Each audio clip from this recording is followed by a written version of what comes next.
영적인 세상에 살지 못하고 육적인 세상에 살아가고 있지만 육체적인 세상 속에 살아가면서도 영적인 삶을 가능하다라고 성경은 말씀하고 있습니다.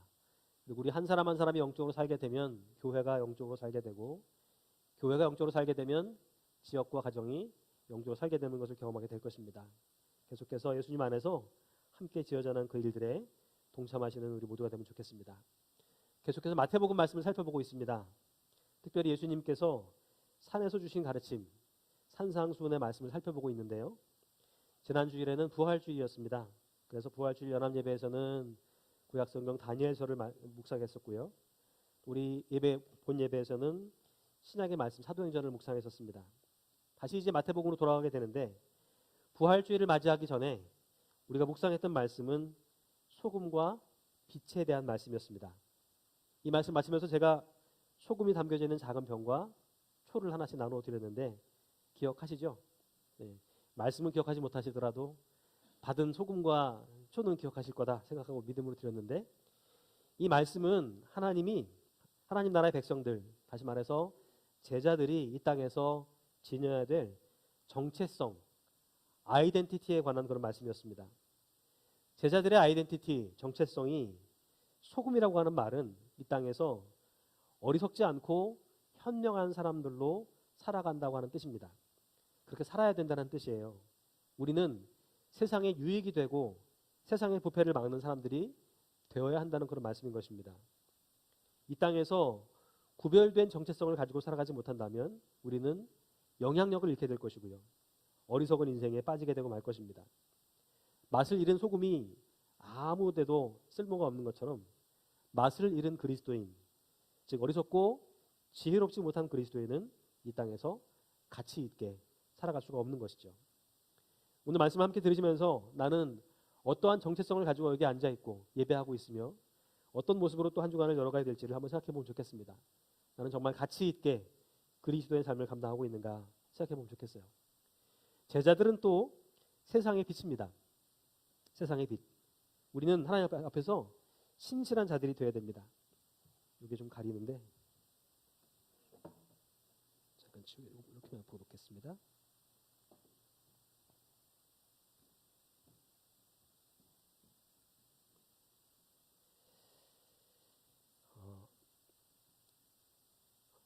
하나님 앞에서 신실한 사람이 되어야 된다는 것. 이사야 선지자 말을 빌면 우리는 열방의 빛이 되어야 됩니다. 마태복음 4장에 보면 이런 말씀이 있습니다. 이 말씀을 같이 한번 읽어보겠습니다. 시작. 예수께서 요한이 잡혔음을 들으시고 갈릴리로 물러가셨다가 나사렛을 떠나 스불론과 납달리 지경 해변에 있는 가버나움에 가서 사시니 이는 선지자 이사야를 통하여 하신 말씀을 이루려 하심이라. 납달리 땅과 요단강 저편 해변 길과 이방 갈릴리여, 흑암에 앉은 백성이 큰 빛을 보았고 사망의 땅과 그늘에 앉은 자들에게 빛이 비치었도다 하였느니라. 마태에 따르게 되면 마태는 예수님이 흑암에 앉은 백성들과 그늘에 앉은 자들의 빛으로 오셨다라고 말씀하고 있습니다. 예수님은 빛으로 오셨어요. 그리고 이사야가 예언했던 최고의 빛이 바로 예수님이셨고, 사도행전에 따르게 되면 그 빛은 제자들에게 또한 위임되었음을 알 수가 있습니다. 사도행전에 있는 말씀인데 이 말씀도 다시 한번 읽어보면 좋겠습니다. 시작. 주께서 이같이 우리에게 명하시되 내가 너를 이방의 빛으로 삼아 너로 땅끝까지 구원하게 하리라 하셨느니라 하니, 이방인들이 듣고 기뻐하여 하나님의 말씀을 찬송하며 영생을 주시기로 작정된 자는 다 믿더라. 주의 말씀이 그 지방에 두루 퍼지니라. 예수님이 빛이 되서 오셨다고 하는 말씀은 많이 들었지만 그 예수님이 하늘로 올라가시면서 우리에게 너희도 마찬가지로 빛이 되어라 라고 하는 위임을 주셨다는 사실을 깨닫는 분들은 많지 않습니다. 여러분 한 분 한 분은 세상에서 빛으로 살아가야 되는 존재라고 성경은 아주 분명하게 말씀하고 있어요. 빛으로 살아가는 존재. 그리고 빛이 있는 목적은 어두운 곳을 밝히기 위해서 있다 하는 말씀을 주셨습니다. 빛이 세상을 위해 존재하는 것처럼 제자들도 세상을 위해 존재한다고 말씀하시는 것입니다. 우리는 신자로 부름받는 순간부터 세상을 밝힐 뿐만이 아니라 세상에 노출되는 사람으로 살게 된다는 말씀입니다. 너희는 빛이다 하는 말씀을 들으시면서 여러분 오늘 이 말씀을 꼭 기억하시면 좋겠습니다. 우리는 믿음을 갖기로 한 순간부터, 예수님의 제자로 살아가기로 결단한 순간부터 빛으로 살아가게 됩니다. 세상을 밝히는 것뿐 아니라 세상 속에서 드러나게 되어 있어요. 보지 않아도 사람들은 압니다. 아, 저 사람 교회 다니는 사람인데, 저 사람 하나님 믿는 사람인데 라고 이야기한다는 거예요. 노출되기 때문에 우리가 빛으로 살아야 된다고 해서 말씀하고 있다는 것이죠. 우리는 사람들 앞에서 빛나야 되고 우리의 선한 행실을 통해서 세상이 하나님께 영광을 올리도록 해야 한다는 것입니다. 그래서 오늘 본문에서 이렇게 말씀하고 있는 것이죠. 이같이 너희 빛이 사람 앞에 비치게 하여 그들로 너희 착한 행실을 보고 하늘에 계신 너희 아버지께 영광을 돌리게 하라. 우리 한 사람 한 사람 빛이 되어서 비추게 될 때에 우리의 행실을 바라보는 많은 사람들이 하나님께 영광을 돌리도록 하라는 그런 말씀인 것입니다.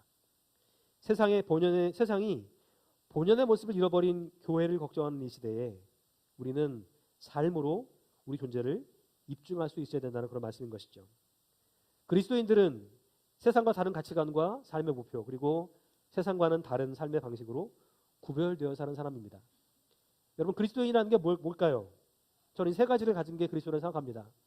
세상과는 다른 가치관, 세상과는 다른 삶의 목표, 세상과 다른 삶의 방식.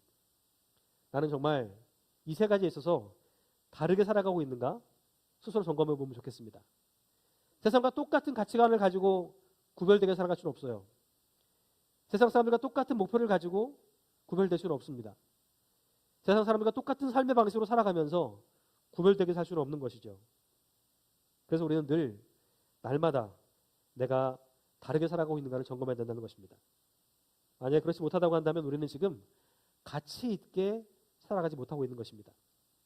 제자들에게 소금과 빛의 사람들이 되어라 하고 말씀하신 예수님은요, 이어서 율법의 의도를 완성하는 사람이 되어라 라고 말씀하십니다. 그리고 순종의 사람들이 되어라 라고 말씀하세요. 오늘 말씀 통해서 이 두 가지를 말씀드리려고 하는데요. 예수님은 율법이나 선지자를 무효화하거나 취소하기 위해서 오신 것이 아니라고 분명하게 말씀하십니다. 내가 율법이나 선지자를 폐하러 온 줄로 생각하지 말아라. 폐하러 온 것이 아니요 완전하게 하려 함이라. 여기서요, 생각하지 말아라 하는 이 말씀은 오해하지 말라는 뜻입니다. 내가 너에게 한 이야기를 오해하지 말아라. 옛날의 법들을 무시하는 말이 아니고 그 말들을 지키지 말라는 뜻이 아니라 부족했던 것들, 그 말씀의 의미가 무엇인지를 더욱더 분명하게 드러내기 위해서 내가 온 것이다 하고 말씀하고 계시다는 것입니다. 그러니까 예수님을 통해서 그 오래된 말씀들이 더 구체화되게 되고 더 내 삶에 적용될 수 있게 된다는 말씀인 것이죠. 그리고 율법과 선지자라고 하는 말은 구약의 말씀을 의미하는 것입니다. 구약의 말씀. 예수님은 구약의 말씀을 성취하러 오셨습니다. 예수님께서 말씀하신 것처럼 하늘과 땅이 없어지기 전까지는 율법의 1.1획도 결코 없어지지 않을 것입니다. 예수님이 오셨다고 해서 율법의 작은 부분들이 없어지고 사라지는 것이 아니라 그 가치는 그대로 존재하게 된다는 것입니다. 그러므로 이것 없어도 되고 저것 없어도 돼 생각하거나 그렇게 가르치는 것은 19절에 전하고 있는 것처럼 하늘에서 가장 작다라는 평가를 받게 될 것이고요. 비록 작은 것이라고 할지라도 그것을 행하고 가르치는 사람은 하늘에서 크다라고 인정받게 될 것이라는 것입니다. 성경을 읽다 보면 굉장히 작은 말씀들이 있어요. 우리가 생각할 때 이 정도는 충분히 지킬 수 있지. 그런데 그 작은 것들만 지키는 것이 아니라 때로는 내가 감당하기 어려운 것들도 있는데 그것이 하나님 말씀이라고 한다면 그것조차도 순종하게 나가야 된다는 말씀인 거예요. 이 말씀 다시 한번 같이 읽어보면 좋겠습니다. 한번 읽어볼까요? 시작. 그러므로 누구든지 이 계명 중에 지극히 작은 것 하나라도 버리고 또 그같이 사람을 가르치는 자는 천국에서 지극히 작다 일컬음 받을 것이요 누구든지 이를 행하며 가르치는 자는 천국에서 크다 일컬음을 받으리라. 예수님의 제자들인 우리들은 작고 하찮게 여겨지는 계명이라고 할지라도 그 말씀에 순종해야 되고 또한 순종하도록 가르쳐야 한다라고 하는 말씀입니다. 이런 사람들은 하늘에서 크다라고 인정받게 될 것이라는 것이죠. 그러면 여러분, 작은 계명이라고 해서 절대로 무시하셔는 안 됩니다. 예수님은 이런 말씀을 하셨습니다. 더 나은 의, 더 나은 의. 예수님은 우리의 의가 서기관과 바리새인의 것보다 낫지 못하면 결코 하늘나라에 들어갈 수가 없다. 못할 것이다 라고 말씀하셨습니다. 더 나은 의가 무엇인지 성경 구체적으로 전하고 있지 않습니다. 다만 21절부터 48절까지 해서 6가지의 예를 들어서 이렇게 전하고 있을 뿐이에요. 다음 주부터는 21절부터 48절까지 6가지의 예가 어떤 의미인지를 하나하나 살펴보려고 하고요. 다만 오늘 여기까지 본문에서 보게 될 때 앞에 있는 말씀과 함께 연결을 이렇게 놓고 보게 되면 의라고 하는 것은 결국 율법에 나타난 하나님의 뜻을 실천하는 것이라는 사실을 알 수 있습니다. 율법에 나타난 하나님의 뜻을 실천하는 것, 그것이 바로 의라고 말씀하고 있다는 것이죠. 근데 여러분, 제자들 어떤 사람들이 아시죠? 제자들이 뭐 하던 사람들이었습니까? 어부들도 있었어요. 그죠? 또 누가 있었죠? 세리도 있었습니다. 또 누가 있었습니까? 의사도 하나 있었습니다. 그렇죠? 의사도 있었고 세리도 있었고 대부분 어부들이었고. 근데 한번 곰곰이 생각해 보세요. 뭐 누가처럼 뭐 의사인 사람들이야 조금 나을 수 있을지 모르겠지만 대부분이 어부인데 이 어부들이 어떻게 율법 전문가였던 바리새인과 서기관들보다 더 나을 수 있을까? 혹시 이런 고민 안 해보셨습니까? 어떻게 율법 전문가였던 바리새인과 서기관들보다 그들의 의가 더 뛰어날 수가 있습니까? 불가능하죠. 저는 그렇게 생각합니다. 혹시 이 중에서 여러분들의 의가 바리새인이나 서기관들보다 더 뛰어나다 생각하는 분 계십니까? 여기 계신 분들은 다 천국에 들어갈 수 없는 겁니까? 어떻게 생각하세요? 예수님은 지금 이런 말씀하시는 겁니다. 너희들 스스로는 그렇게 할 수 없다는 것을 말씀하시는 거예요. 불가능하다고 말씀하시는 겁니다. 그런데 서기관들과 바리새인들은요, 그걸 그대로 실천하면서 산다고 스스로 고백했거든요. 나는 말씀대로 살고 있어. 이렇게 누구보다 자신했던 것이 바로 서기관들과 바리새인들이었던 것입니다. 예수님 지금 그게 안 된다는 것을 말씀하시는 거예요. 그들보다 더 뛰어나야 된다고 말씀하시는 것입니다. 그러면서 이렇게 말씀하시는 거죠. 예수님이 구약의 말씀을 성취하러 오신 분이라는 사실을 알게 되면, 다시 말해서 그분이 율법에 담겨져 있는 하나님의 뜻을 정확하게 아신다는 것을 깨닫게 된다면 그분의 해석에 따라서 이해하고 순종하는 사람들은 하나님이 원하시는 의를 더 많이 이룰 수 있다고 하는 것을 말씀하시는 겁니다. 서기관과 바리새인의 것보다 더 나은 의를 실천할 수 있다고 말씀하시는 거예요. 그들은 말씀대로 산다고 주장했지만 말씀의 의미가 무엇인지, 그것이 원래 뜻하는 것이 무엇인지도 모른 채로 그냥 달달달 외우기도 하고 그대로 행동하기도 했지만 그것이 더 나은 의가 아니라 하나님의 뜻에 따라 사는 기준으로 말씀을 삼고 사는 사람들이 더 의로운 사람이라고 말씀하고 계신 것입니다. 예수님은 율법을 하나님의 뜻에 따라 사는 기준으로 보셨다고 하는 것이죠. 마태복음 4장을 보시게 되면 예수님이 광야에서 마귀에게 시험 받으신 이야기가 기록되어 있습니다. 여러분 잘 아시는 이야기죠. 40일을 굶주린 상태에서 광야로 나가시는데요. 그때 기회는 이때다 하고 마귀가 와서 예수님을 시험합니다. 배가 고프실 테니까 이 돌이 떡으로 변해서 드시라고 하는 얘기를 하는 거예요. 배를 좀 채우라고 말씀하는 겁니다. 예수님 뭐라고 말씀하세요? 기록되었으되 사람이 떡으로만 살 것이 아니요 하나님 입으로 나오는 말씀으로 살 것이라 하는 말씀을 주십니다. 첫 번째 실패를 하니까 마귀가 또다시 예수님을 데리러 갑니다. 어디로 데려가냐면 성전 꼭대기로 데려가서 이렇게 말합니다. 한번 뛰어내려봐라. 그러면 천사들이 와서 너를 건져줄 거다. 예수님 또 말씀하십니다. 기록되었으되 주 너의 하나님을 시험하지 말라 하느니라 하시니. 마귀가 다시 한번 또 예수님을 시험합니다. 그리고 높은 곳으로 올라가서 네가 나한테 절하면 경배하면 내가 모든 걸 다 줄게 하고 예수님을 꼬드기죠. 예수님 그때 말씀하십니다. 기록되었으되.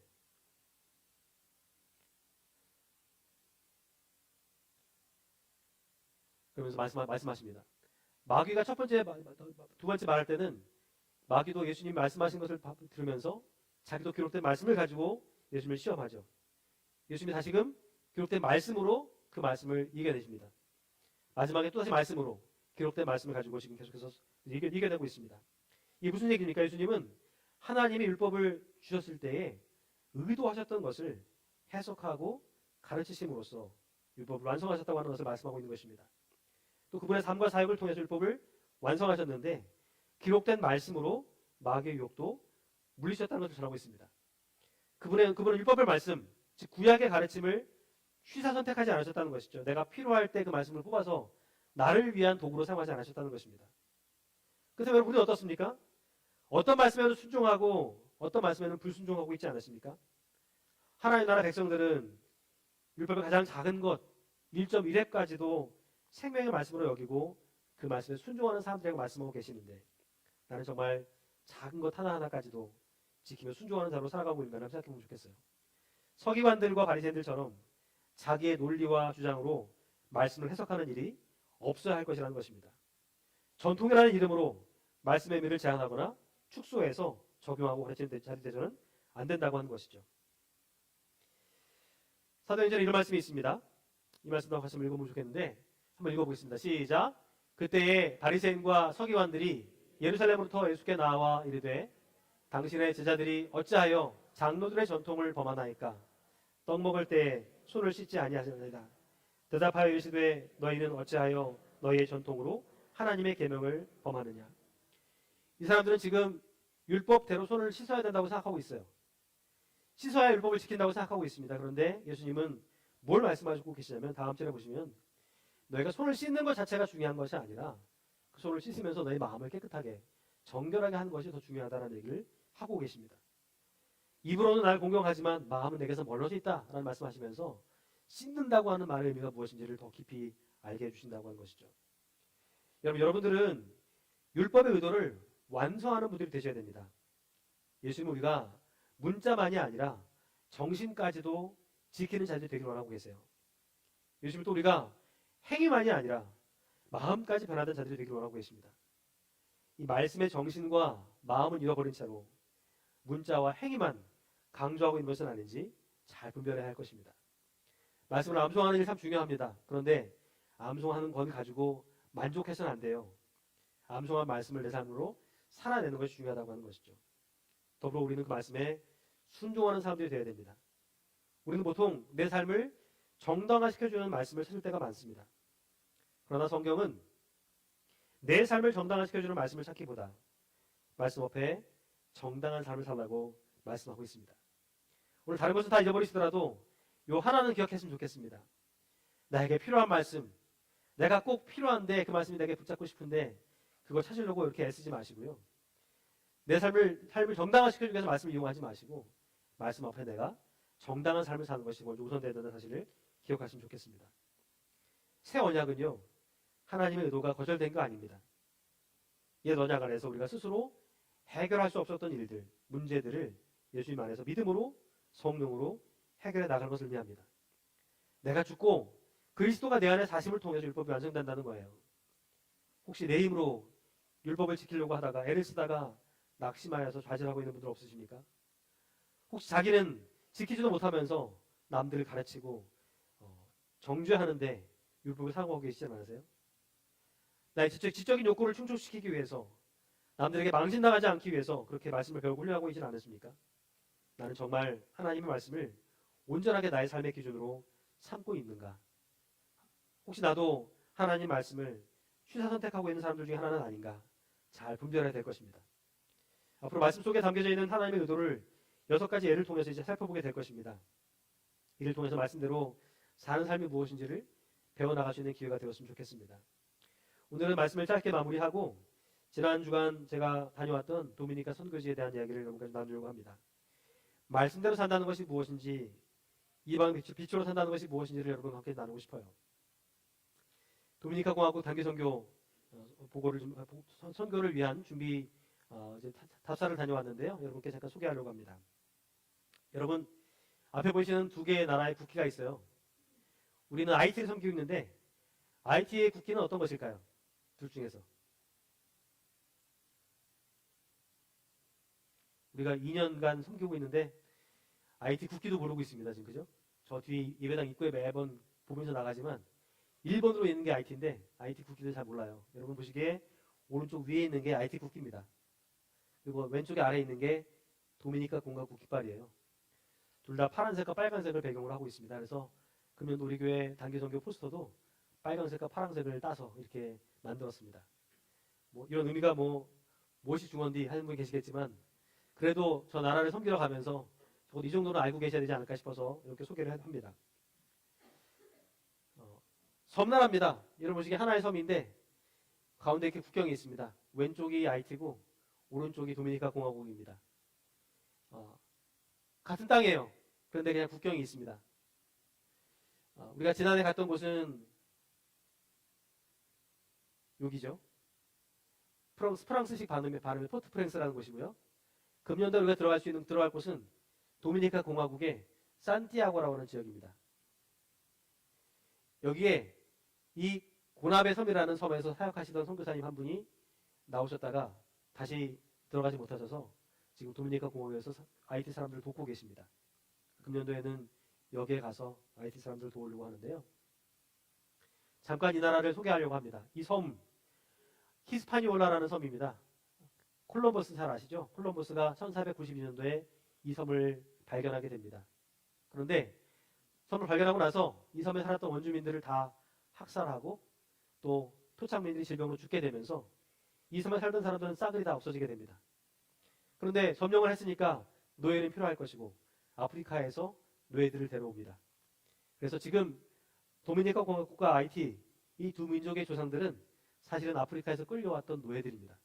이들이 지금 이들의 후손들이 여기 살고 있는 것이죠. 도미니카 공화국은 카리브 제도에 있는 국가들 중에서 쿠바에 의해서 두 번째로 큰 나라입니다. 수도는 산토 도밍고라는 곳입니다. 우리가 사역하게 되는 산티아고에서는 2시간 정도 떨어져 있는 곳입니다. 1795년까지 스페인의 지배를 받았고요.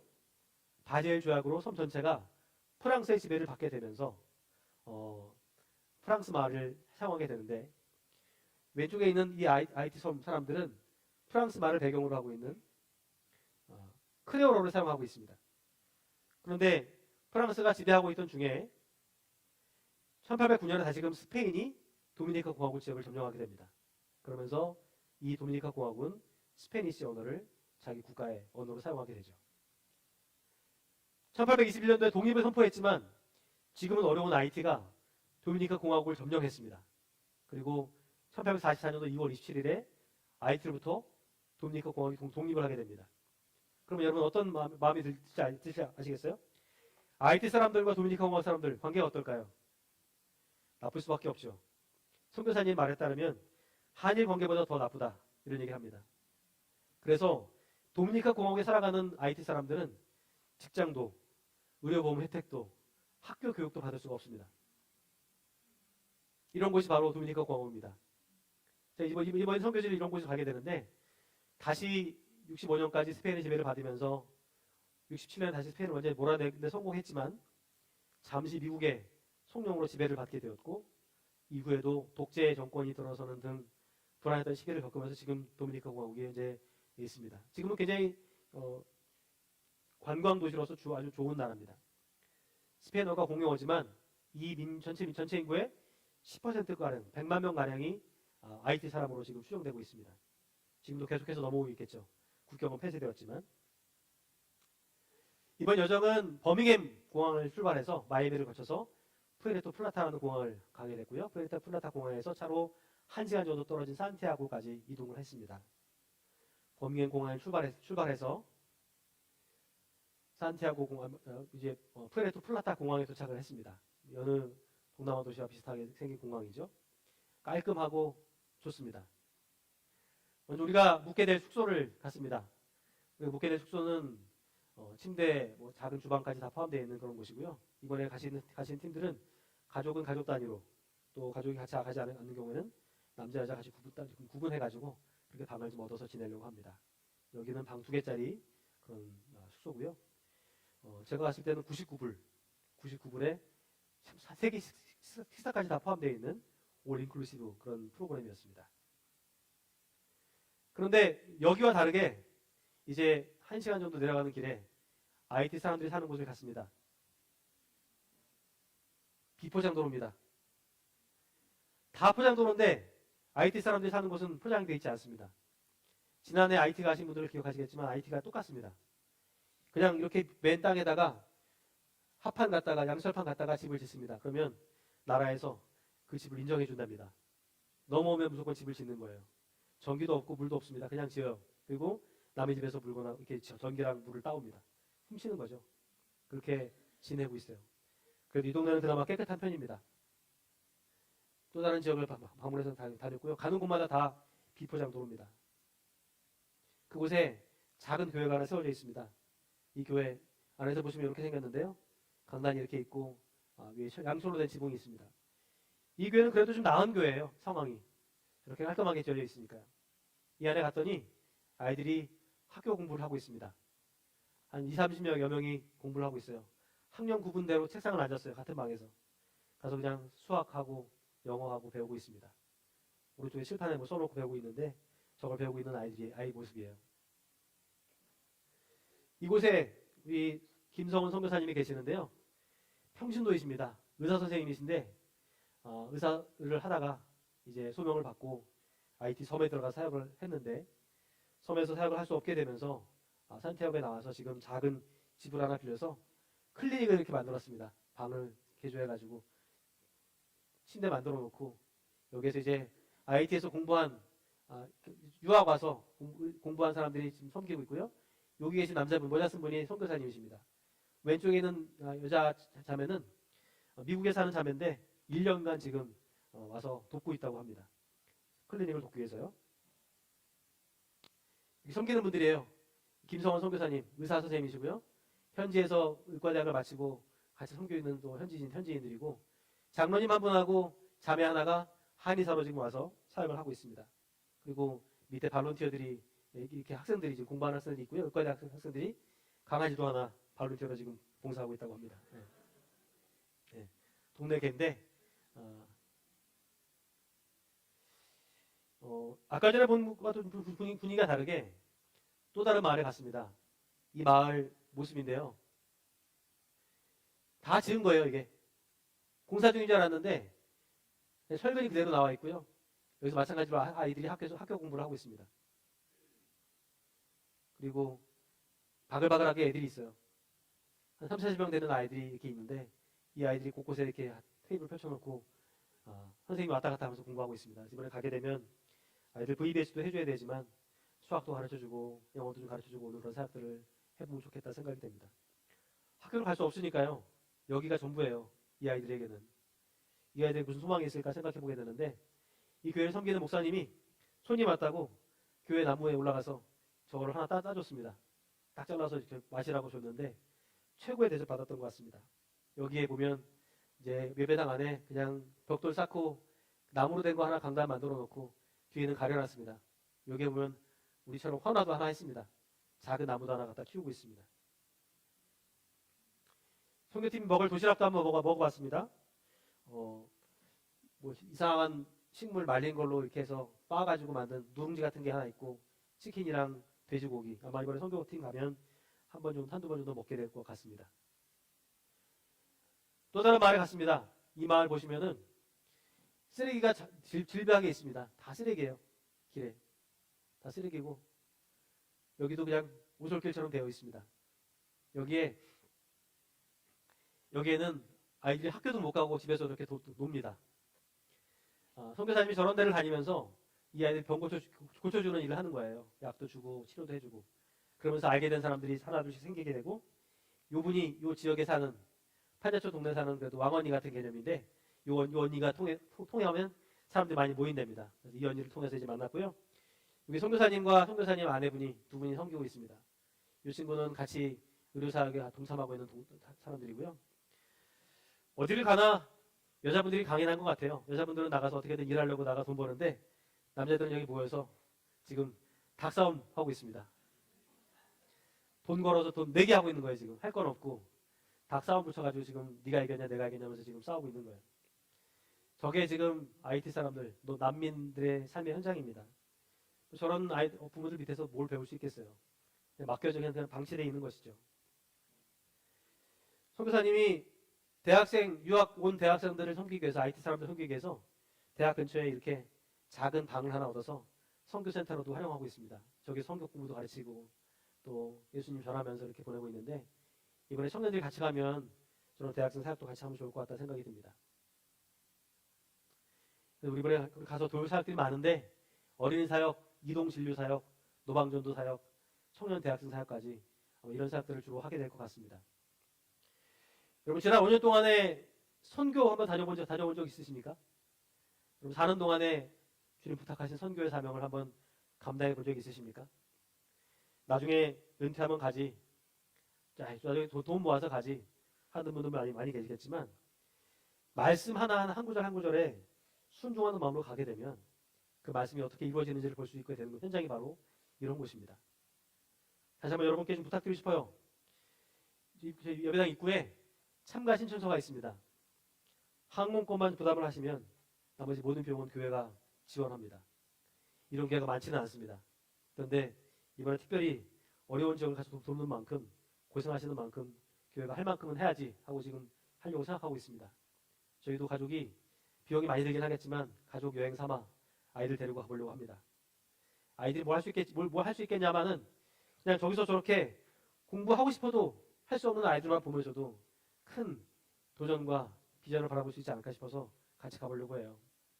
여러분 우리가 해야 될 사역들이 아직 많이 있습니다.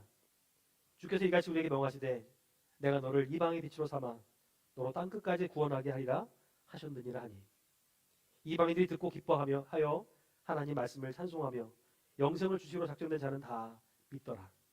주의 말씀이 그 지방에 두루 퍼지니라. 이걸 한번 경험해 보라고 저렇게 가는 거예요.